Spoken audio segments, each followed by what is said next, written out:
Hi, everyone, and welcome. We are live. We are live.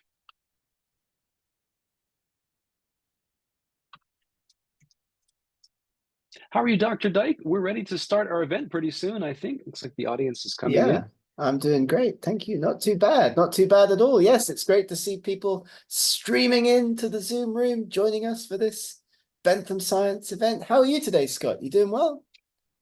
Doing fantastically well. Thanks. Yeah, it's a beautiful spring day here in Tokyo.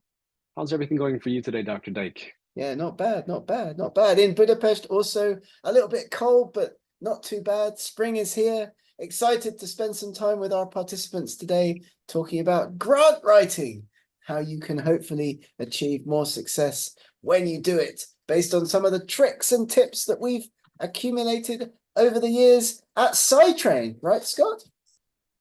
We have, and we've dealt with this topic before. It's an incredibly important one. And I would say to all of our guests that are joining today, probably most of you are here because you're interested in grants and funding. But I would say that most of the tips that Dr. Dyke is going to share with us today, I can tell you, will apply fantastically well to other aspects of your research promotion. So I'd really suggest that you pay attention to Dr. Dyke's tips and try to apply them to anywhere you need to promote your research, whether that's doing elevator pitches, talking about your research at conferences, and so on. So this says grant writing, but it's actually more than just grant writing, isn't it, Dr. Dyke? Absolutely, absolutely. Yeah, so we're excited to get started. As usual, if you have questions or comments, like we'll be here throughout the event, you can put those into the chat box or into the webinar Q&A. And of course, people get free gifts at the end of the event, right, Scott? We're going to give away a bunch of things at the end of our event today. Great. Everyone gets a copy of the recording of the full event. So we'll send that to you in an email 24 hours after the event ends.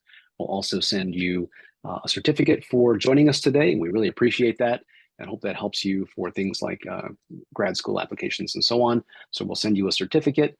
And yeah, I think it's going to be a great event. Hope so. Fingers crossed. Let us know where you're from. Do give us a quick hello. I see that some colleagues are already doing that in the chat box.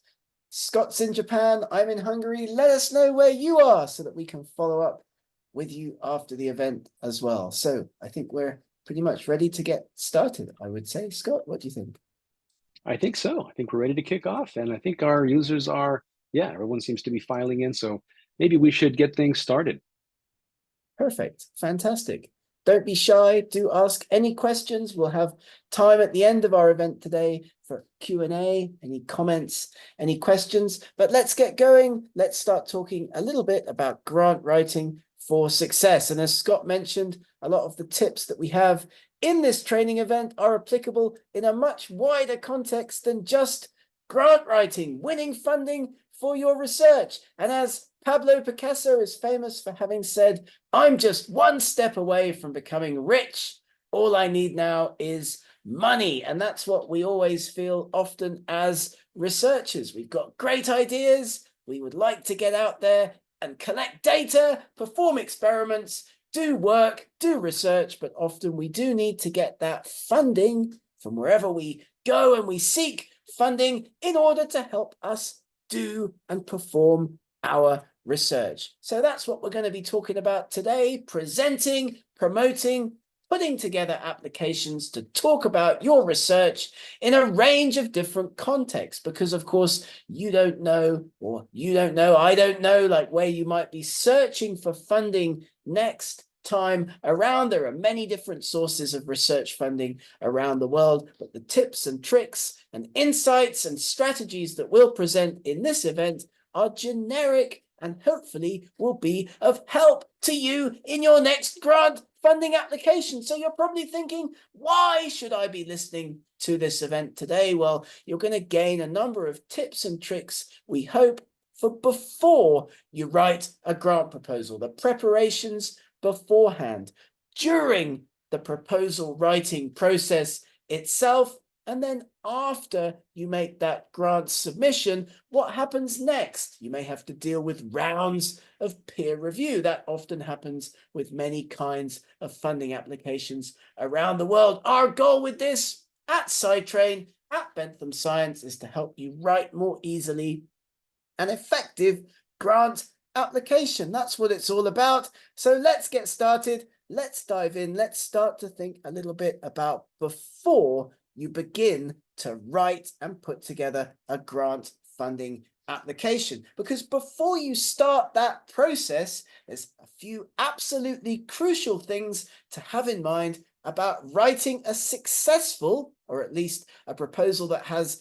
the highest possible chance of success. We can never ever guarantee that your papers, your grants are definitely going to get accepted or definitely going to get funded, but we can help you to give them the highest possible chance of success. So in terms of background, of course, we'll talk about this in a moment. You must have done research in order to have identified a question that will be interesting and important to address with a funding application.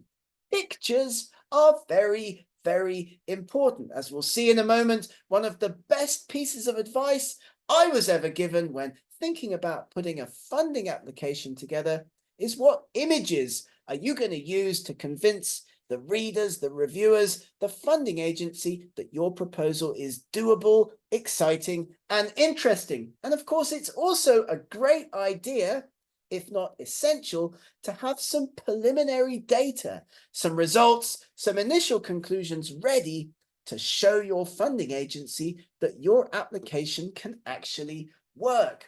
So we get started, we start to think about how to put a proposal together. Of course, first of all, we need an idea, and that might be a series of related questions. Come back to that in a moment. The second thing, of course, is a funding agency, and we can give you suggestions if you need help where you can go to find a suitable funding agency for your research. One great resource, our partners at Scientify Research, and we'll give you that link a little bit later in the event. Scientify Research, it's a way of identifying funding agencies applicable to you and your research. You'll also need data, as we've already talked about, and enough time to put the proposal together. Don't get caught out, as I always used to do, putting funding applications together at the last moment. 6 months away for the deadline might look like a lot of time now, but it's going to go quick, and you don't want to be doing a funding application at the last moment. So an idea, a funding agency, some data, and enough time to put the proposal together. And if you're listening to this in Europe, like me, and you've any idea about the good old European Union, you're going to need a lot of time, because the European Union is notorious for the intricacies, the difficulties of its funding applications. And I'm sure you're thinking, that's the same in my region. That's the same in my country. You do need lots and lots of time to put a successful, or a proposal with the highest possible chance of success, together. So let's start with a good idea. Does it address an important problem?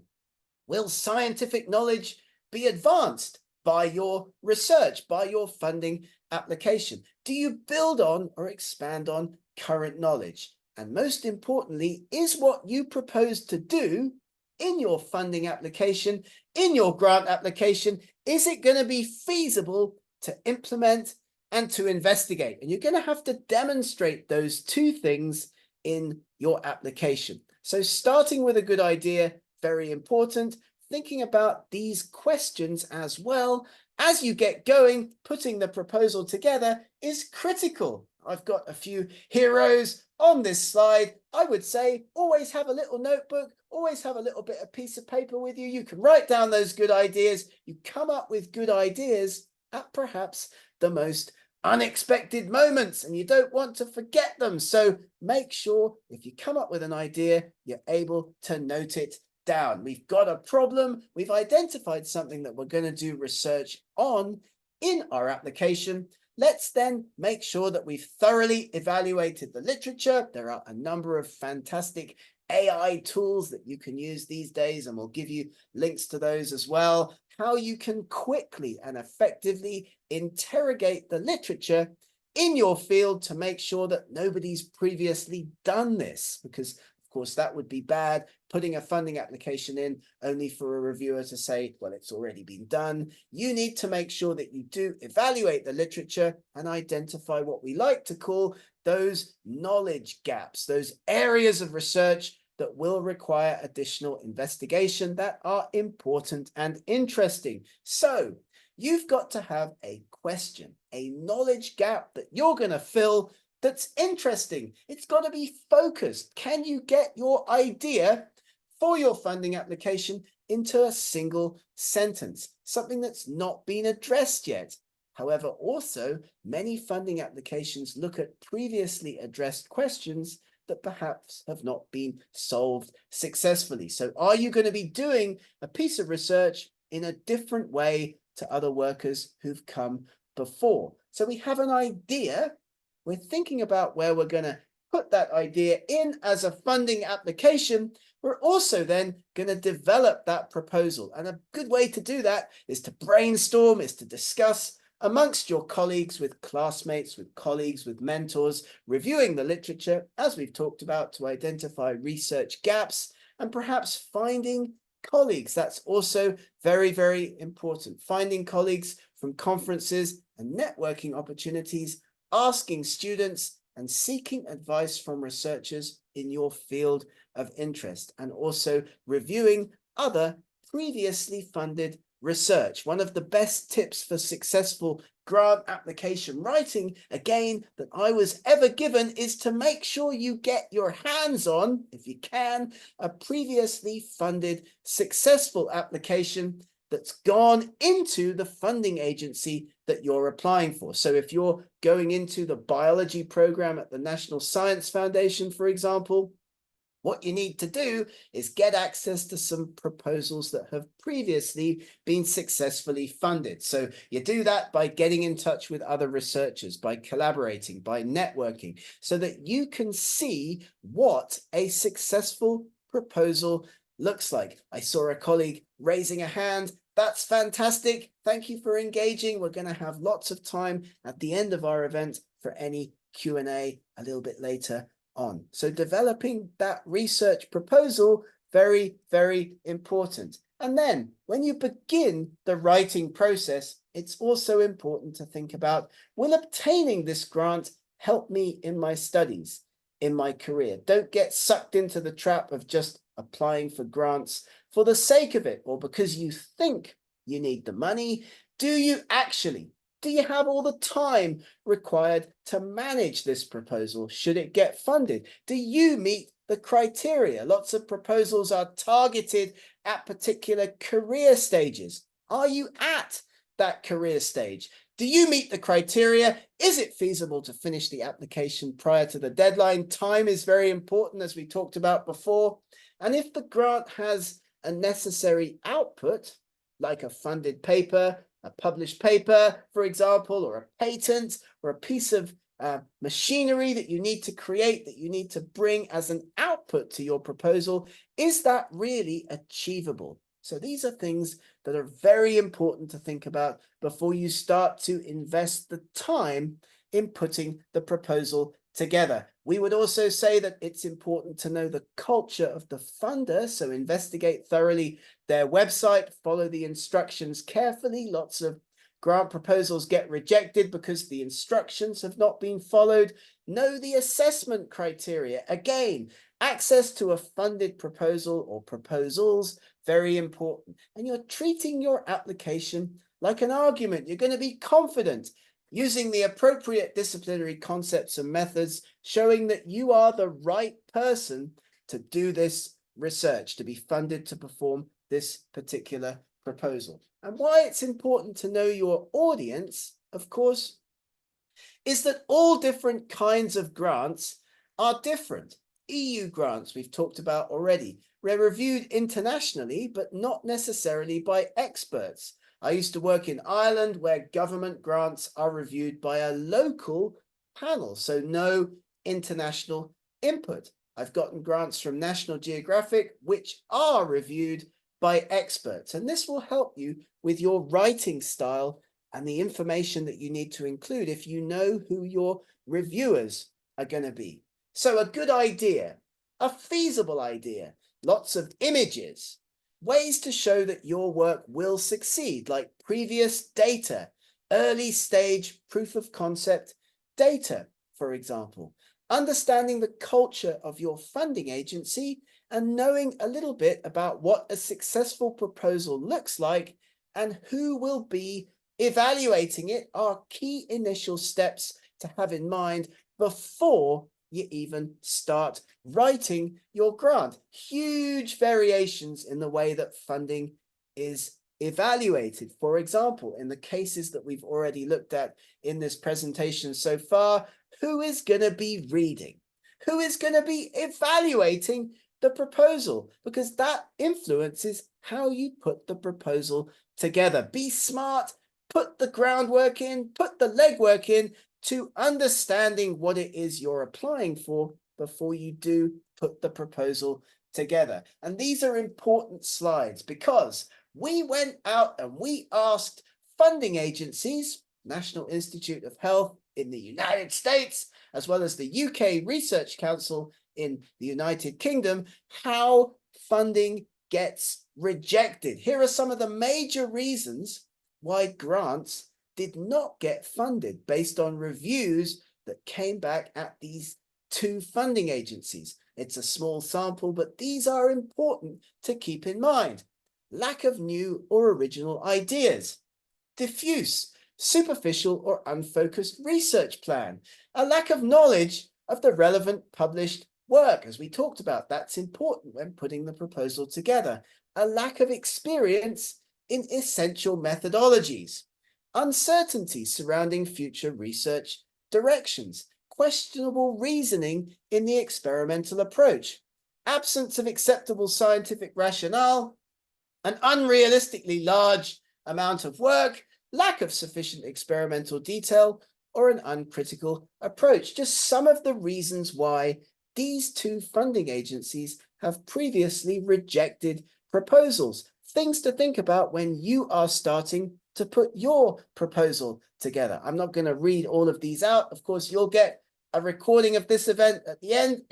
Have a look at these. There are a number of pretty standard, pretty basic, pretty self-explanatory reasons why previous applicants to these major funding agencies have not gotten the money that they asked for. So if you know about these, you can tailor your proposal so you don't make the same mistakes. Because doing useless research, research waste, is an issue, especially in the biological, medical sciences. Here's a piece of evidence that we came up with from the Lancet in 2009.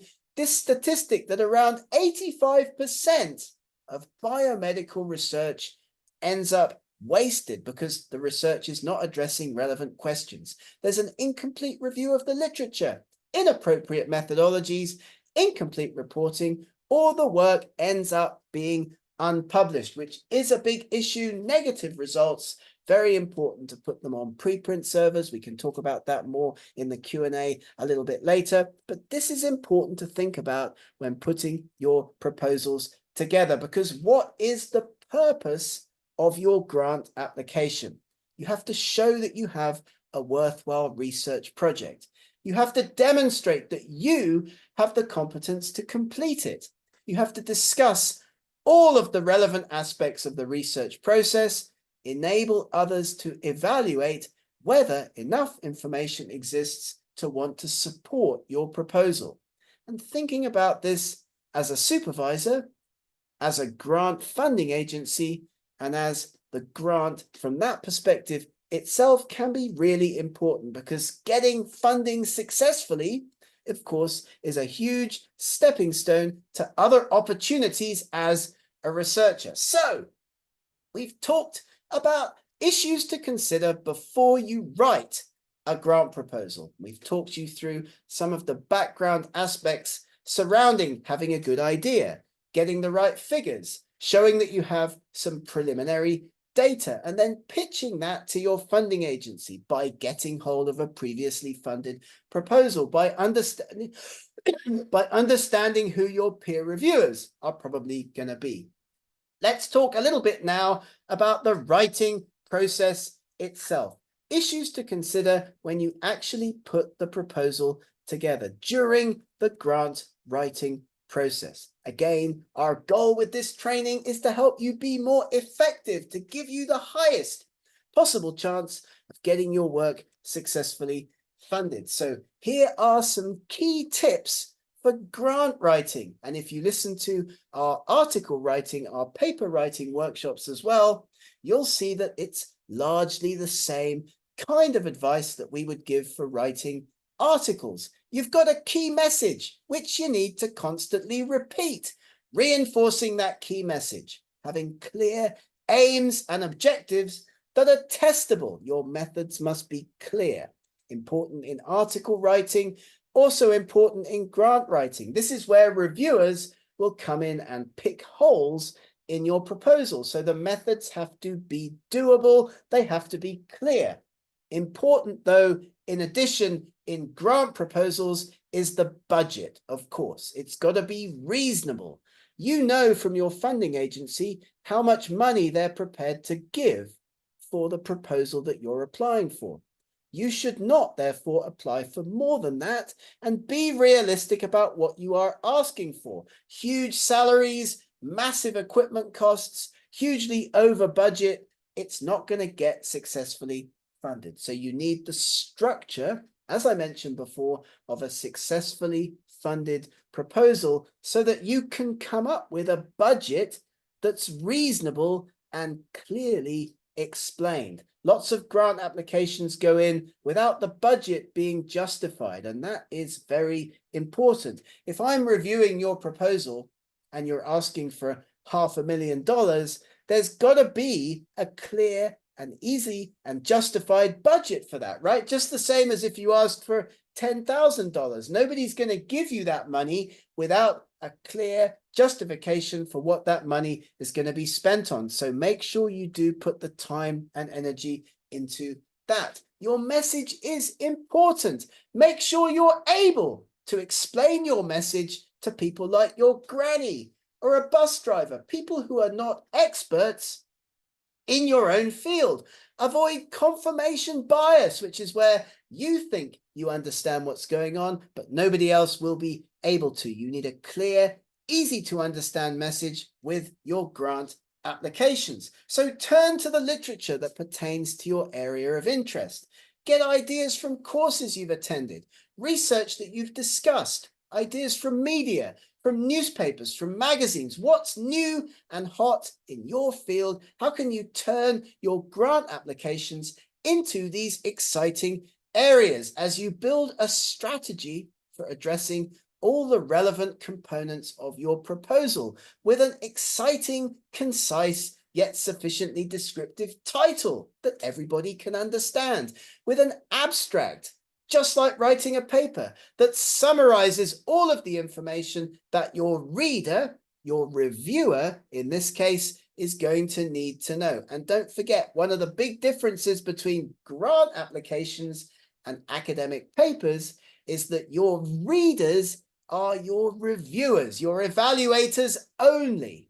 You have to get the proposal through the peer reviewers and hopefully get it funded. And then you can forget about it. It's not going to be published necessarily. It's not going to be out there in the wider world. You need a title. You need an abstract that is effective and that's going to get your message across to others with impact. And so we think about impact, as you may have seen in some of our other workshops, as not just about academic impact, particularly important for grant writing.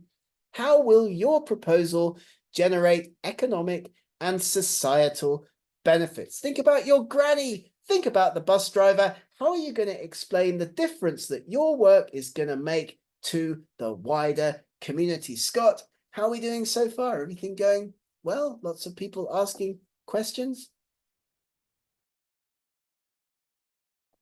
You're muted, Scott. Mute. There we go. I'll try that again. We've got some great questions coming in already, Gareth, from our guests. And well, I guess we'll get to those at the end during the Q&A section at the end of the talk today. So please keep those questions coming in. We will get to them during the time at the end. And maybe this is a good time to take a quick poll, Gareth, and just see how experienced our guests are with dealing with funding applications. I'll launch the poll here and see what our audience have experienced before. So the question today is, what is your experience with applying for grants or funding? So just 4 options.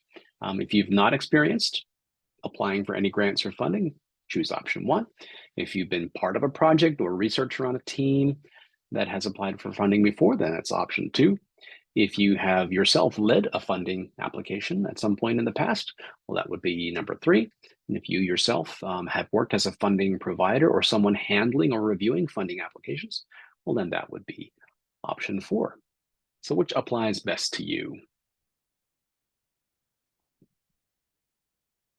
I guess, Dr. Dyke, you would qualify for all 4 of those, wouldn't you? Yeah, I mean, over the years, yeah, I've applied for funding. I've been dramatically unsuccessful, and I've also had a few successes. But yeah, like just with everything in academia, as we always say in these workshops, get ready to experience rejection. Often it comes in large amounts. So this is particularly true, unfortunately, of funding applications. But never mind, like if you're successful every so often, that's enough, and you can rejig, you can reformulate, you can recycle a lot of the work that you do on proposals and put that information, that work into other funding applications. So never throw anything away is another great piece of advice that I would have. Absolutely. And it looks like our answers are mostly in now for the poll. And we've got a really great spread of people here. So let's end the poll and take a look at the results. So we've got actually people in all levels of experience. 33% have not yet experienced funding applications. 50% have been part of one that's applied for funding. And 25% of people here tonight have led a funding application before. So that's great. And precisely one person who has handled funding applications, our illustrious host today, Gareth. Great. Thanks, everyone, for answering. It's really great to know where you're coming from. Absolutely. Fantastic. Really good. And we've got quite a lot of questions I see in the chat box about access to the recording of this event. Like, will we share the slides? We don't share the slides, right, Scott? But we do give access to the YouTube recording of all of these events that we do.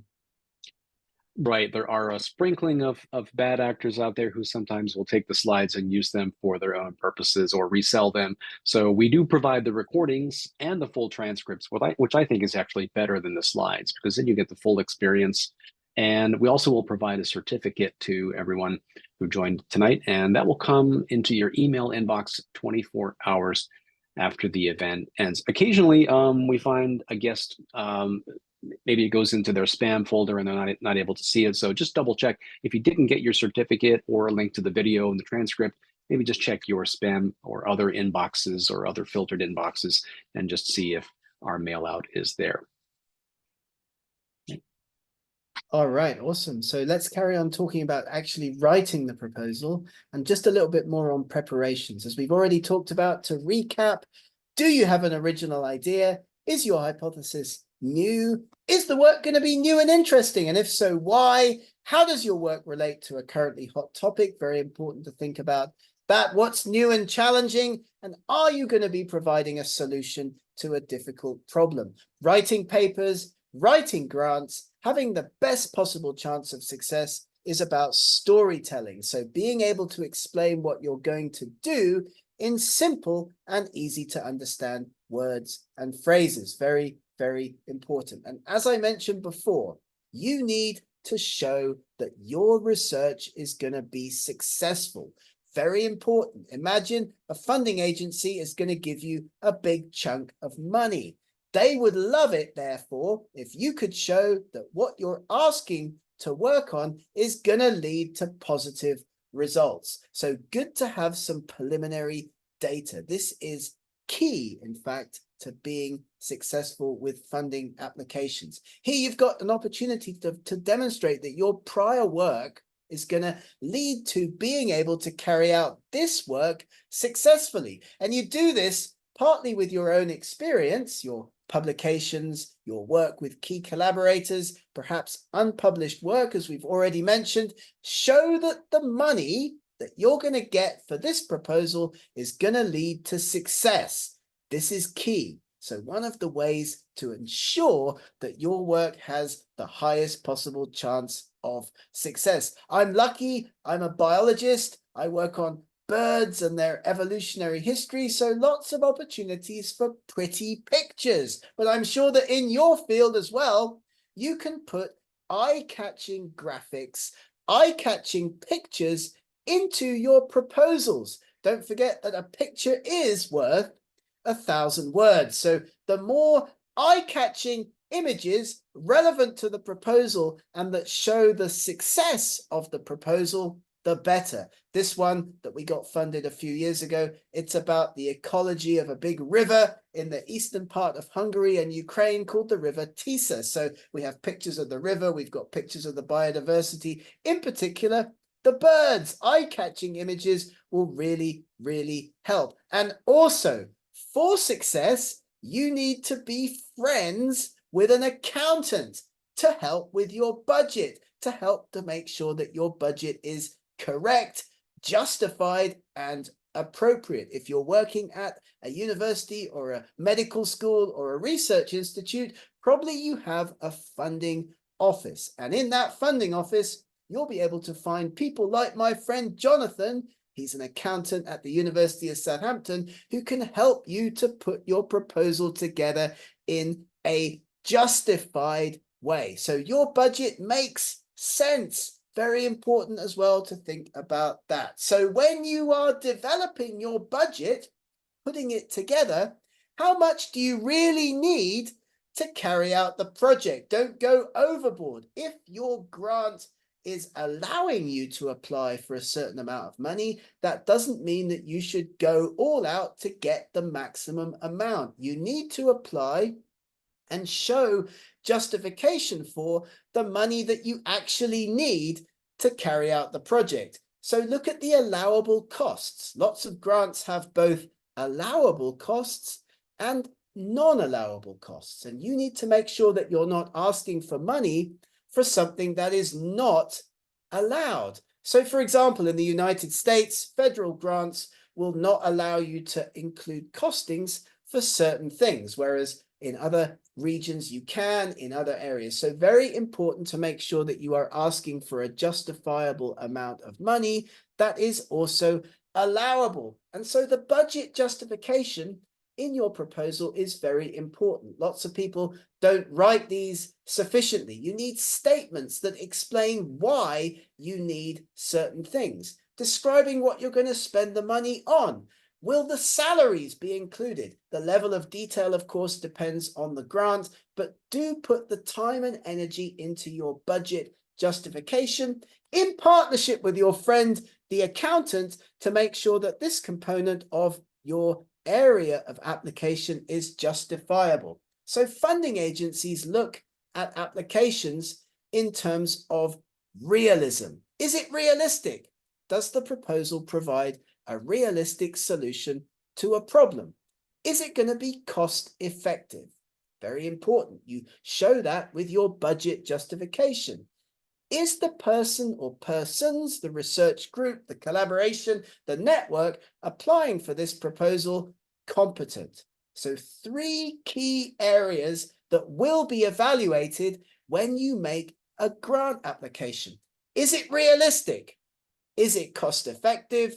And do the people making the proposal have the level of competence required to actually carry this out? So we won't go into this in great detail, but we do have some information in this presentation that you can look at later that will help you to organize both your methodology and your justification for the use of that methodology. And it's very useful to go through a process like this. What do you need to do? What method will you use? How much time will it take? Who's going to do it? And what the required materials will be to complete that component of the project. We call these work packages. In lots of grant writing, you need to be clear about your work packages what methods you're going to use, how much time they're going to take, who's going to do them, and what materials you require. And in many cases, you need to collaborate with other people in order to get the work done. So, methods, budget, showing preliminary data, illustrating your proposal effectively, and talking to statisticians. If you're going to be using statistics, obviously you need to know what you're doing. So, as well as an accountant or a graphic designer, it may also be important, if you're not, like me, particularly numerically minded, to make friends with a statistician. What are you going to be doing? Is it correct? Show that you've thoroughly thought about your results, how you're going to collect them, and how you will analyze them. Because as well, you are going to be at different phases of the funding process at different stages of your career. So you might be thinking, I'm unsure about which question to seek funding for. Got a number of ideas. I need to come up with a fundable idea. Perhaps you're starting work on a proposal and you need some guidance. Perhaps your proposal is written, but you need editing or illustration help or peer review support. So we are here to help. If you're at any of these stages and you'd like some assistance, do get in touch with us. We'd be delighted to help you as much as we can, because what it all comes down to at the end of the day is being an effective communicator. You've got to convince the grant agency that your study deserves to be funded. A relevant problem, logically organized and effectively communicated. Scott?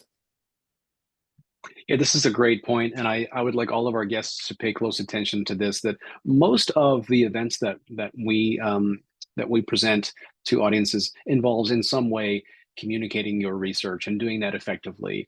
And I think tonight is a great example of that. Although the title is grants, really this is about research communication and being able to show the value, the novelty, and the thoroughness of your research to someone. In this case, it's especially strict because it involves, of course, funding. It's about money and people have tight purse strings. So, of course, it's even more challenging to communicate the value of your research in terms of money, in terms of euros or dollars. But like all the events that we host here for Ventham and SciTrain, it's really about communicating your research and the value. And the tips that we're getting from Dr. Dyke tonight, we can then apply to other areas of research promotion, going to a conference and giving an elevator pitch to explain to someone why your research has value and why they should follow you as a researcher or collaborate with you. So I welcome everyone to take these tips to heart and apply them not just to funding, because this is the toughest avenue where you'll have to do this, but also to apply it to other areas of your research promotion. I just wanted to mention that. That's awesome. It's about having a clear message, as Scott said, and communicating it clearly to your audience. So storytelling, very, very, very important, because you're not going to get your papers accepted. You're not going to get your conference abstracts accepted. You're not going to get your grants funded if people can't understand what it is that you're doing. So moving on, we'll quickly talk a little bit about grant evaluation. It's important to keep in mind, as we mentioned already, who's going to be evaluating the proposal. So you do that by understanding your funding agency, looking on their website, looking at how they evaluate proposals. Will it be a multidisciplinary evaluation panel? That means you write the proposal in a certain way. Will it be an international group of peer reviewers? Or like in Ireland, just a bunch of Irish researchers? Will the people evaluating the grant be at different career stages and ages? This all feeds into how you put the proposal together, and very well worth knowing before you begin. Also, when people evaluate your proposal, what will they be looking at? And as we mentioned already, they'll be asking themselves a number of key questions, even if the funding agency is not asking them those questions in their minds. They'll be doing it anyway. They'll be thinking, does this study really need to be done? Will the study be conducted well? And will it be useful? These are key questions that your evaluators will ask. So there are also key questions to ask yourself. Does this really need to be done? Will it be done well? Have I demonstrated that? And will it be useful? Realistic, cost-effective, and the competence of the team, as we've seen before. 3 key points for your funding agency: realistic, cost-effective, and competence. So before you go ahead and submit your proposal that you've just spent months and months and months putting together, get feedback from colleagues, get feedback from us. Find a few people that you can ask about your proposal. Introduce the topic and objectives. Give a talk about your proposal. Set them dates for feedback. This is important because otherwise they won't give you effective feedback. And revise your proposal based on the feedback that you get. And we would recommend that you go through this process a few times before you finally make the submission. Talk to your department office. Talk to your university's funding office. Get feedback from people who know the ins and outs of your funding agency. And make sure you also follow our SciTrain tips for writing, improving the readability of your proposal, using short sentences, using the active voice in your writing, and looking at resources like the APA Style Guide, keeping your work understandable and readable to everybody. So we've got a few tips in this section of the presentation quickly to help you with that. Don't repeat phrases. Don't use a parallel structure. Keep the writing consistent, identifying those key phrases in the grant aims, repeating throughout the proposal, making sure you frame that research problem and objectives, and keeping the same terminology throughout. And this is in particular importance if different sections of your proposal are being written by different people.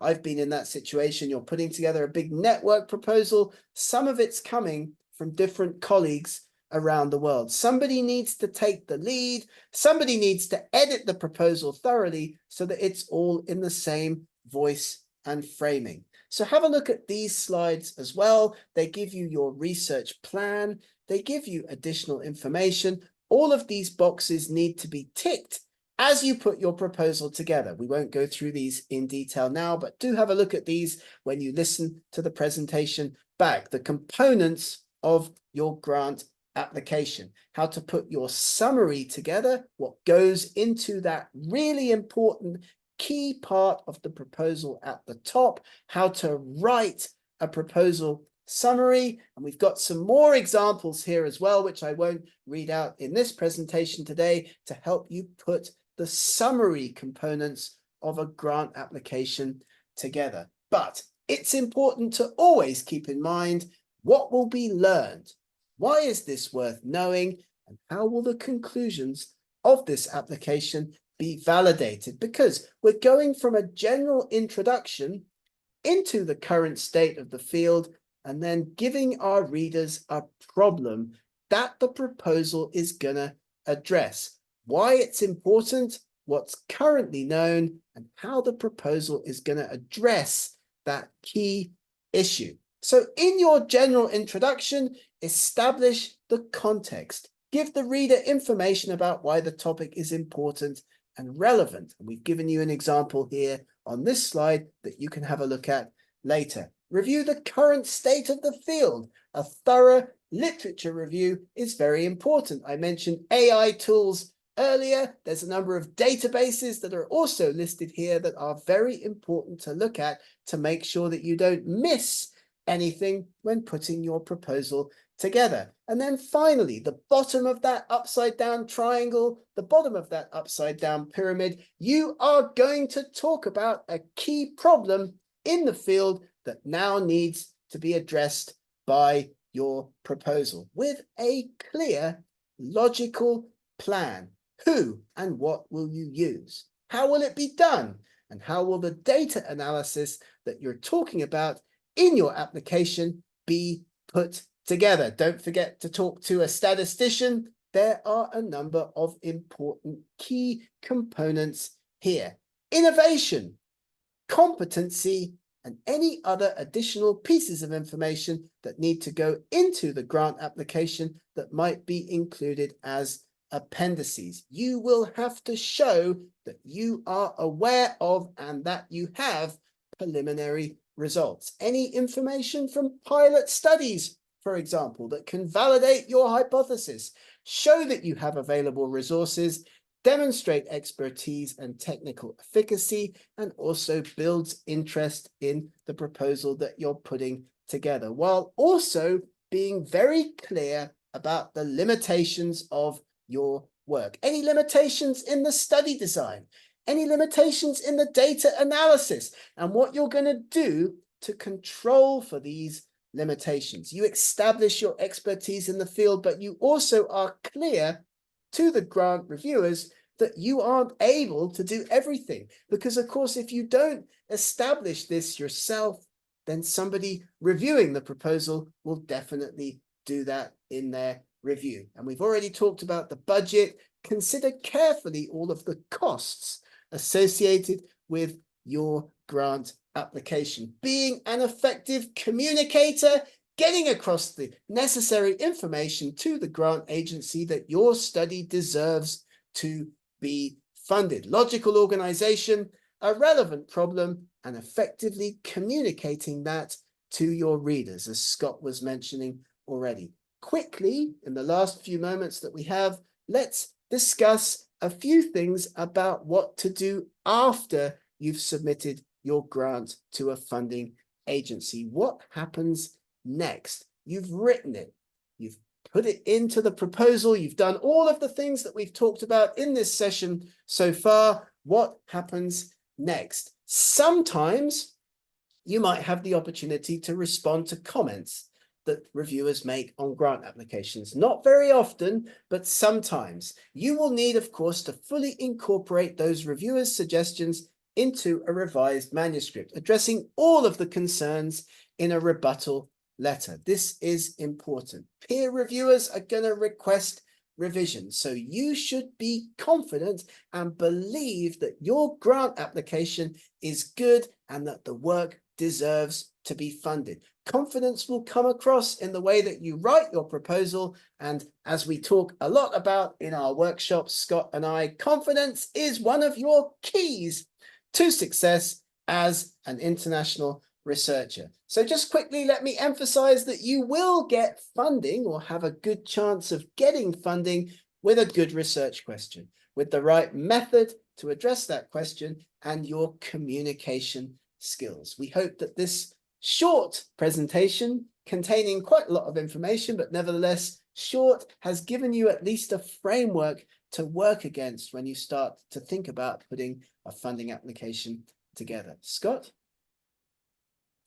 Thanks so much, Dr. Dyke, for sharing your expertise with us. And as always, I learned a lot from this event tonight. And thanks to everyone for joining us. We do have some time now for your questions, and we've already got some questions coming in. Gareth, shall we try the first question here? This is a question from our old friend Benny, who's back with us again. And Benny's question here, the first one is, working in the AI and medicine field, getting access to patient or doctor-related data is quite sensitive. If we have a terrific proposal, yet not that much data available yet, how do we address it in the proposal so we're not excluded from a grant award? This is something I've dealt with some of my clients as well, clinical researchers. Any advice on this from your perspective, Gareth? What advice would you give, Scott, from having worked with researchers? I know you work a lot with medical researchers in Japan. Yeah, well, I mean, like anything else, you have to balance the need for confidentiality and the sensitivity of patient data with, obviously, you need to get your application approved as well. So I don't have a magic bullet answer, but from your perspective as a journal editor, have you had to field these types of funding applications where the data was perhaps sensitive and they couldn't share all of it, but they wanted to give you a compelling application? Have you dealt with that from the editorial side of things? Yeah, I mean, it happens quite often, as Benny's pointed out. So you just have to be able to show that the proposal will work, I think, above all, and be able to put enough information into the proposal to show that the funding is going to be well spent and that you'll manage that data. Like when the proposal gets funded, let's say, you would then have access to more data, potentially, depending on the subject area, but that you will be able to manage that properly, and you will be able to use that effectively in order to get to an answer. But I guess the key to answering that question is in preliminary results. I would say if you're able to show that even with a small sample size, even with a small amount of available data, you're able to give something useful to the question that you seek to address, then your funding agency will feel that they're going to be putting their money into safe hands, that they're going to be giving like money to you for the addressing of a question effectively. I hope that helps. Certainly we have lots of contacts with medical writers, medical grant writers that we can put you in touch with if you ever need help with putting a proposal together. So just reach out to us after the event.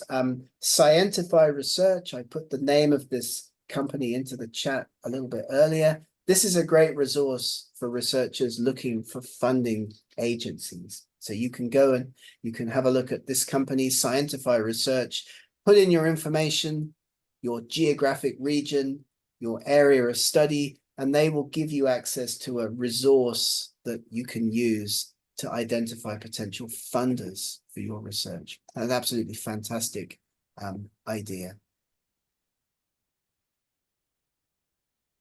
Fantastic. Thanks, Gareth, for your answer. And thanks, Benny, for the question.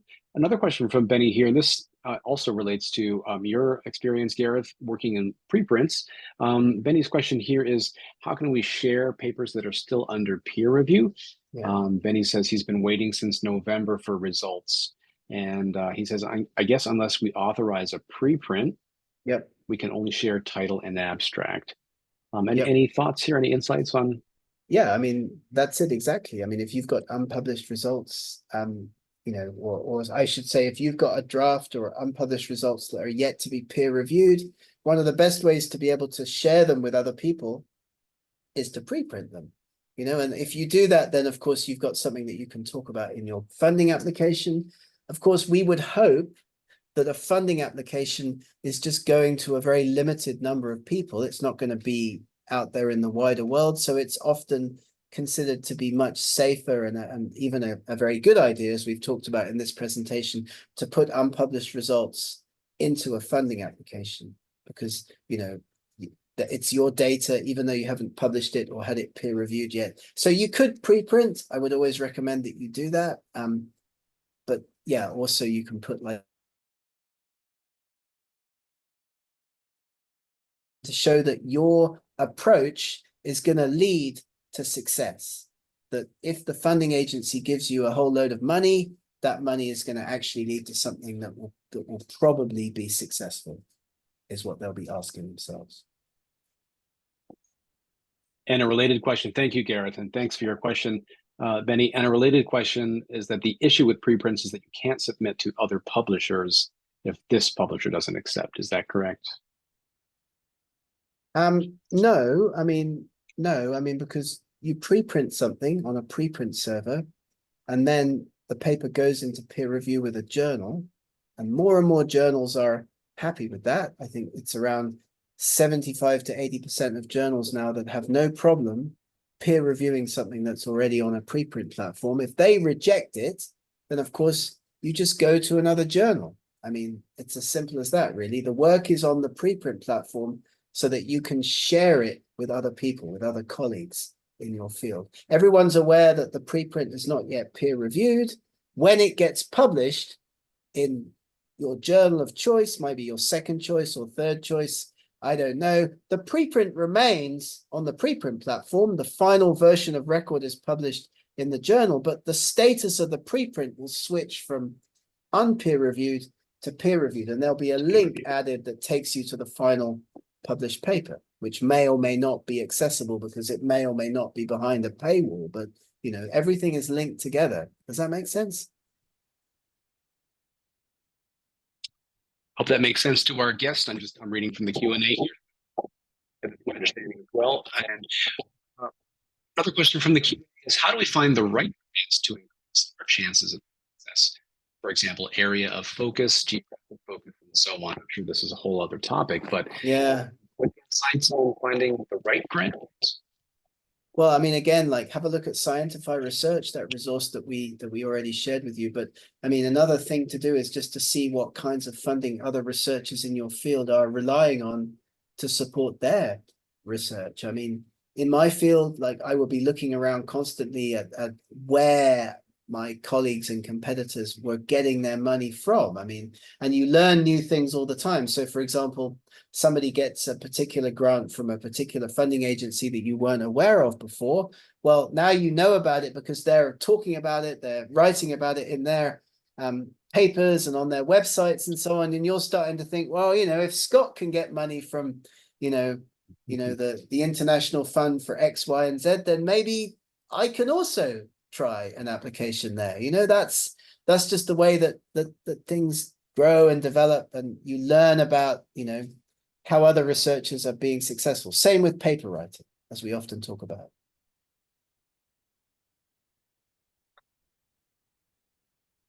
Fantastic. Thanks for your advice, Dr. Dyke.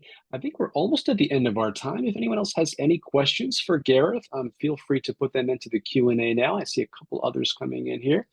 Looks like we've got time for maybe 2 more questions. Gareth, if you've got a minute. Sure, of course, of course. The next question is it possible to use the content of a project report for writing a manuscript, but not put all of the researchers who participated as co-authors? I think this is more of an authorship or ethics question, but the question is basically some of them didn't write the manuscript. So is it okay to put some of them in the acknowledgement section? Well, this relates to a topic we often talk about with ghost and gift authorship, doesn't it? I think that's a really tricky question to answer. And we should refer people to our ethics presentations, because of course, even if somebody's an author on a non-peer-reviewed piece of content, like a report, let's say it's a report to a government office, just for argument's sake, there's 10 authors on the report, but then you want to distill that content and turn it into a peer-reviewed paper, right, that you might send to a journal for peer review, and you don't think that all 10 of those authors are justified in being authors on the next peer-reviewed paper.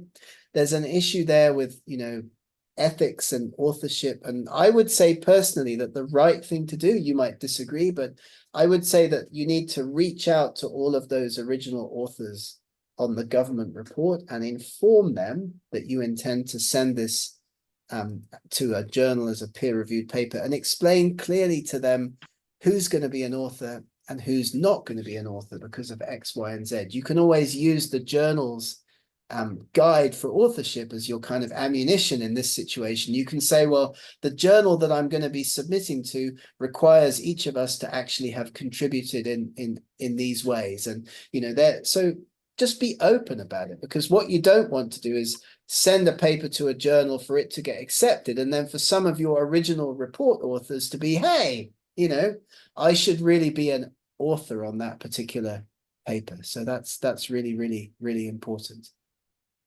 We're going to have to draw this to a close, I'm afraid, Scott. So we've got a question from Nazria. We'll write to you directly, Nazria. Thanks for your question about funding for social legal studies. We'll reach out to you by email for your question. Now, we're asking us that time. We'll reach out to you directly on that. Thank you, everyone, for joining us. And thank you, as always, Dr. Dyke. I always learn so much from you. Thank you. And thanks, everyone, for your time, and have a wonderful Thursday.